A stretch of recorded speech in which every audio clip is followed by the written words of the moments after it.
একজন রোগী অ্যাপেন্ডিসাইটিসে ভর্তি হয়েছিল। দেরি হতে দেখে সে নিজেই নিজের অ্যাপেন্ডিক্স কেটে অপারেশন শুরু করলো। নার্স তা দেখে অবাক হয়ে গেল। নার্স আয়না এনে দিলে সে আয়নায় দেখে নিজেরই অপারেশন নিখুঁতভাবে করতে থাকে। যে ডাক্তার তার সার্জারি করার কথা তিনি এসে দেখেন রোগী নিজেই নিজের অপারেশন করছে। ডাক্তার কয় এই হালায় করে কি? অপারেশন শেষ করে ছেলেটি কোথা থেকে একটি ডাক্তারি কোট পরে জরুরি বিভাগে দাঁড়িয়ে থাকলো। ভাবলো সাহায্য করলে হয়তো চাকরি পাবে।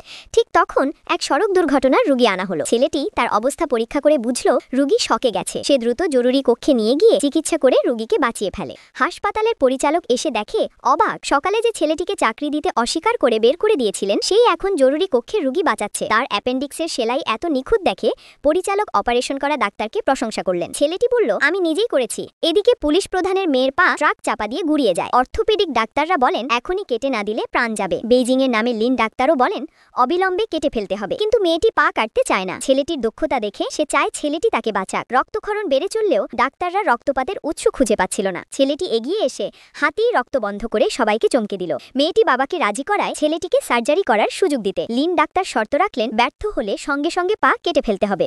অপারেশন শুরু হলে দেখা গেল হাড় পুনর্গঠন খুবই জটিল। লিন ডাক্তার পুরো দেশে এই সার্জারির একমাত্র বিশেষজ্ঞ হলেও ছেলেটি তার থেকেও নিখুঁতভাবে কাজ করতে লাগলো। যে অংশ 13 সেমি কাটার কথা সেখানে অন্তত 19 সেমি কাটতে হবে। এই অবস্থায় পা বাঁচানো কঠিন। ছেলেটি অনুরোধ করলো শেষবার আমাকে 5 মিনিট দিন। 5 মিনিটে অসম্ভব কাজটি সে করে ফেলল। অপারেশন সফল হলো। লিন ডাক্তার অবাক। আমি শীর্ষ বিশেষজ্ঞ আর একজন 20 বছরের ছেলের কাছে হার মানলাম। সবাই বুঝলো এত বড় প্রতিভা আগে তারা চিনতেই পারেনি।